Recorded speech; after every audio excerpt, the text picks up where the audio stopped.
Joining me now from Southern California, prosecutorial attorney and legal analyst Wendy Patrick. Wendy, Lindsey Graham, Senator, is correct. It's laced with hearsay, this report is, which is not admissible, for example, in a court of law. Of course, impeachment is not a court of law. It's something constitutional. It's not more legal. That said, when you look at this document, just the formatting itself, you've read it. Yes. It appears to be more of a legal document, almost a legal PR document that was shaped rather than something a CIA analyst would write. That's my interpretation. Yours? Well, Graham, you're right on the money. And let me remind our viewers. So everyone is in agreement that were this a court of law, it would be objection, hearsay, sustained, period. But why? That's what we haven't heard enough about. It's because hearsay is unreliable. So it's one thing to say, oh, secondhand accounts, but it's that unreliability. And as far as the Inspector General's assessment, credible doesn't mean correct. So who authored it? Was it one CIA operative or was it a team effort? And was the whistleblower, the so-called whistleblower, simply reporting out what a lot of people said and what they helped him with?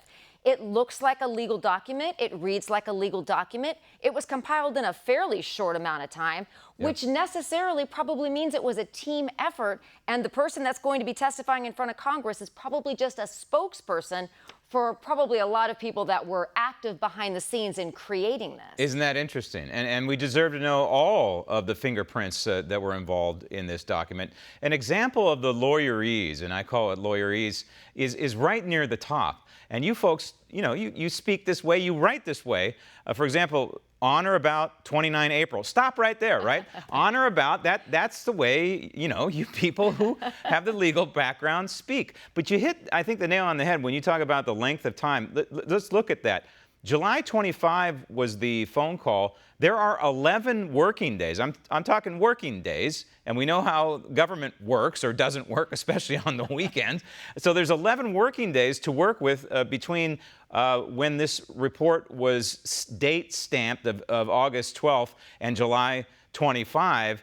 There's a lot of stuff in this report. It's 5 pages. It's footnoted to the hilt. In fact, some pages have more footnoting than text. And there's 2 pages that are appendix. Compiled by one person in 11 working days, it just doesn't seem right, does it? No, let me add a couple other facts, Graham. And I mean, eventually, hopefully, this all will come to light. But it also has the kinds of references that you use in legal briefs. It is consistently referencing not only code sections, but also issues that will be fleshed out when this finally goes to Congress. Remember, a complaint by a whistleblower is supposed to spark an investigation, not an indictment. And isn't it also curious, and I know we've talked about this before, that Nancy Pelosi announced that she's formalizing the impeachment inquiry, albeit without a House vote, like we've seen in the past. Right. But formalizing the inquiry before this even came to light. So there are lots of different layers to work with in really trying to figure out where did this come from and who really authored it. I want to talk about that, the procedure now. And I want to go back to 1998 and the impeachment process of Bill Clinton. This is unprecedented, what we're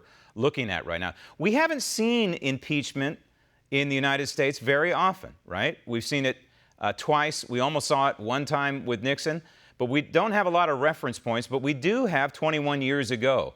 The constitutional route was taken. And if you look at a headline from October 8th, 1998 from CNN, House of Representatives make history voting 258 to 176 to begin impeachment inquiry. Okay, by the way, 31 Democrats voted in favor of this impeachment inquiry for Bill Clinton. It should be noted among the majority there. But the bottom line is the procedure has been a full vote of the House of Representatives to authorize an impeachment inquiry. We don't have that here. We have an impeachment inquiry first. We have a cart before the horse situation because, I'll tell you why, because Nancy Pelosi doesn't want her chamber on record right now, just yet, on this issue going into the 2020 election.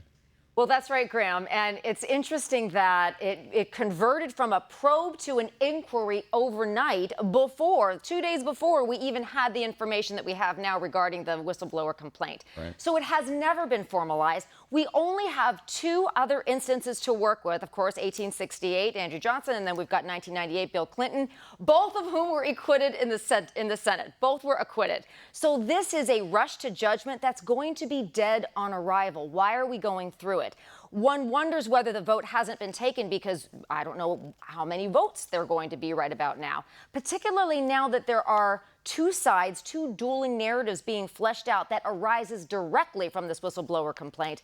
So I don't know when and if this is going to happen, but it's interesting that they're already holding hearings this week, presumably without that vote having been taken. So Right. It is unprecedented. It's not what the framers of the Constitution intended. When they put impeachment in the founding document, they wanted to engage the entire chamber, not just some radicalized members of a caucus in the House of You Representatives. need due process. That's one of the things Even that, even absolutely. impeachment due process is a nice thing, right? If there is an impeachment vote of the full House, I believe it's going to come sooner rather than later. Like I said just a few minutes ago, that's to get it out of the way, off the table, before it's too close to the November 2020 election. Wendy, thank you. Thank you.